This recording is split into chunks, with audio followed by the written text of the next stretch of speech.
So over the years, the decades, the eons of my reading journey, my reading career, because I'm a professional reader, I have learned a lot of ideas from books that have kind of stuck with me. And these aren't ideas that I necessarily went and dug through and took rigorous notes to memorize. That is not what I did. These are just ideas that came from books that have stuck with me because I don't know, there's something about them that's kind of important or useful. The first book is a book you might have seen me talk about before. It's The Incurable Romantic and Other Tales of Madness and Desire. I'm such a big reader into books on love now. I've been engulfed by such a literature, okay? And I also think like romantic or romanticism in the context of both love, but in the context of idealism is super cool as well. And even though, of course, reality kind of always ruins the romantic ideal, the romantic image, so to speak, I still think it's worth pursuing because it's really interesting. At any rate, this book is a great book, first and foremost, but there's a concept in this book that has always stuck with me, and it's kind of like a lesson about love and relationships. He has a patient in this book, a client. The author is a psychotherapist. He has a patient/client who is addicted to courting other partners. And as a result, he can't stay loyal to his current long-term partner. And basically the psychotherapist was saying, well, you have an addiction to courtship and the excitement of courtship. And that courting is one of these things involved with love that is quite fun and exciting because there's so much novelty involved with it. There's so much risk involved with it, right? And that person was addicted to this. And I always thought, wow, there is something very addicting about the process of courting people, right? That can be a very exciting process, and you have to have some self-awareness about it and not be engulfed by that excitement. It's kind of encouraging you to tame your excitement in the context of relationships because it can lead to bad things. And that's an idea that's always stuck with me from this book. Now this next book, there's one quick lesson from this book, which is that if you only drink Coca-Cola and eat chocolate chip cookies, you can be as wealthy as Warren Buffett. But in addition to this, there's a concept in this book, that is quite useful for investing, and I use it all the time. It's the idea of an equity bond.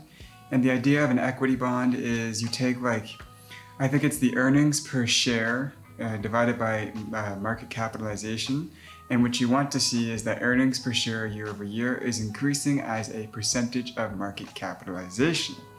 Now, the reason why he calls it an equity bond is because your equity is increasing year over year, and then stocks pay out a dividend. Well, what a bond is it keeps your principal. Sometimes your principal depreciates. Most times your principal depreciates, but you get a guaranteed payment.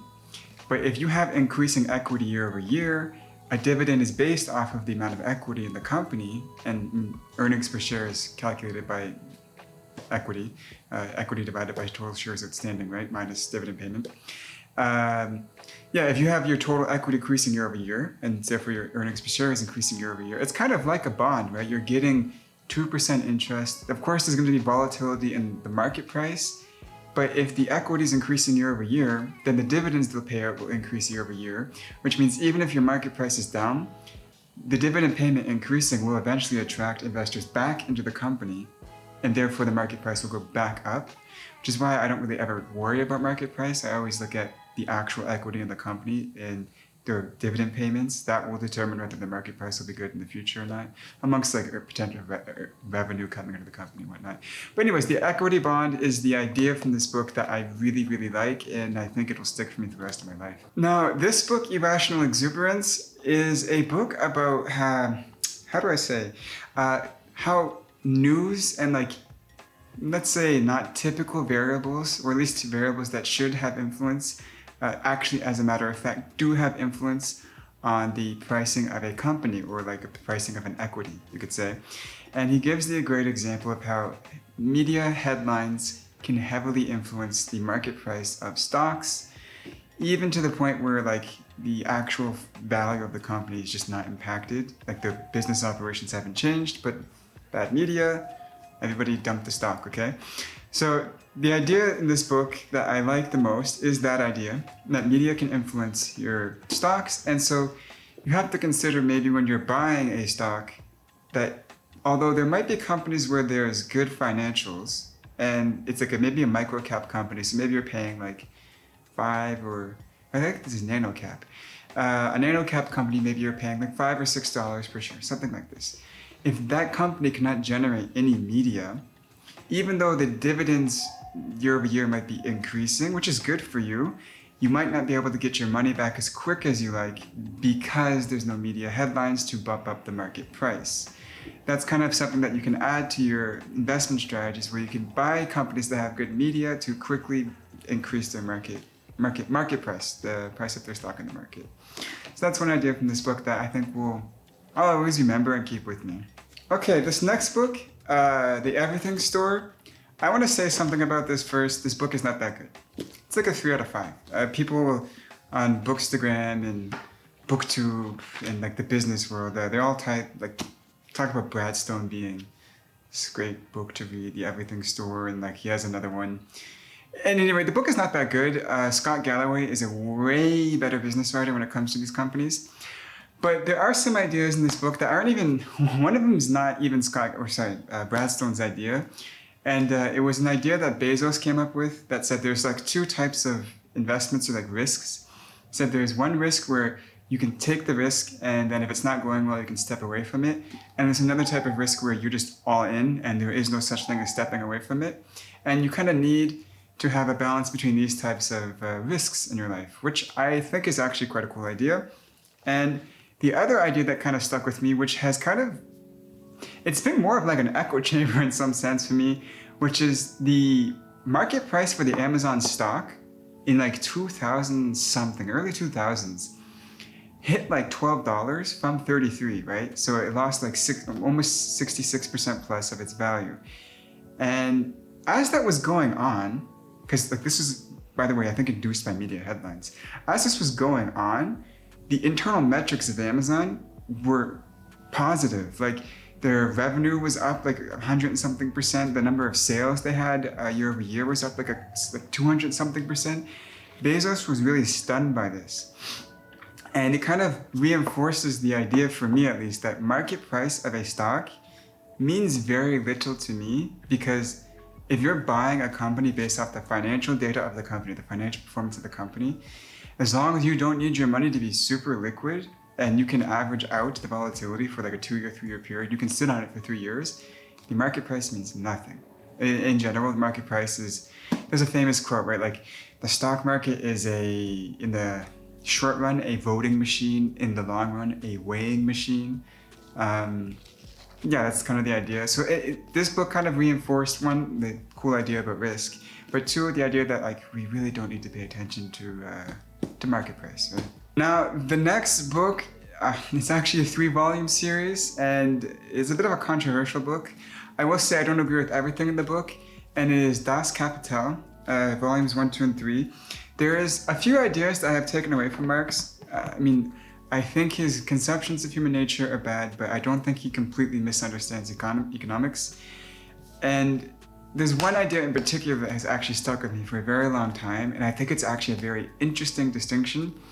And the idea is that you can separate something's intrinsic value from its market value, we'll say. I don't think he uses the term market value. I believe it's another term. And the example goes something like this, if you want to understand it. If you have 2 people, let's say, who are flipping a switch, right? They're working at a factory and they flip a switch. If one of these people is living in China and another one is living in America, one might be paid $15,000 a year and another one will be paid $100,000 a year. The thing is their intrinsic value is the same. They're both flipping the switch, and all they're contributing to the product is the switch flipping, right? But their actual market value, what they're being paid in the market, is vastly different. And so what we have is a separation between intrinsic value and let's say like the willingness someone has to pay for something. And here you could apply this to basically a lot of other things besides just labor, right? You can take the great example of a pair of running shoes. Take 2 exact same copies of running shoes, put a Nike logo on one of them. All of a sudden, the value of it is way higher simply because of the logo, even though the intrinsic value has not changed. Now, Marx, very famously, doesn't want this kind of value system. He thinks it leads to bad outcomes in his worldview. But then you can get into debates about human nature and whether humans are okay with that. Like maybe some humans just don't want to wait, and so they're willing to pay more than its intrinsic value. You can have this debate, okay? That's not the point of this video. The point is that just that concept, like the distinction in theories of value as it relates to like our fiat currency system. It's an interesting idea. Now, another book in the same vein, I think this person has been called the Karl Marx of the 20th century or 21st century. It's Thomas Piketty. I mean, you've probably heard of him.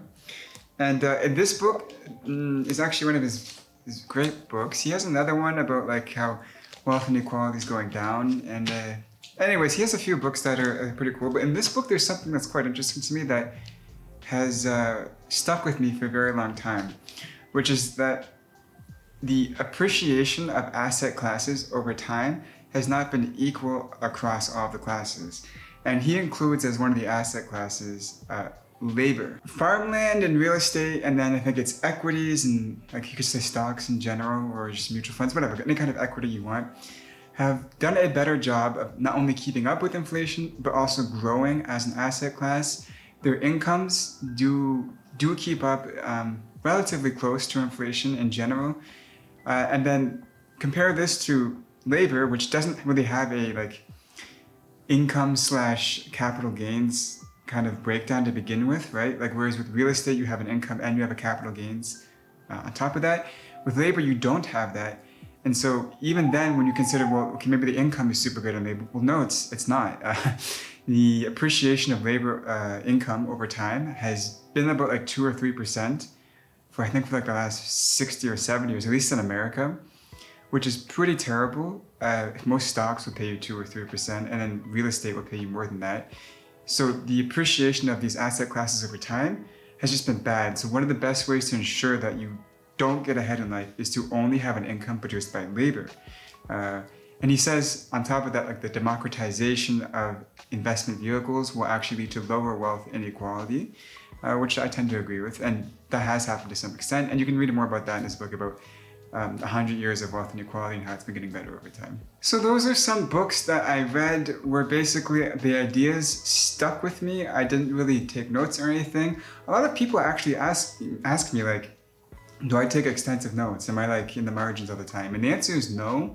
I don't take a lot of notes unless I am going to write about a book or an author or an idea where I need to really, really understand what the person said because I'm going to make claims about their positions or claims about their worldviews.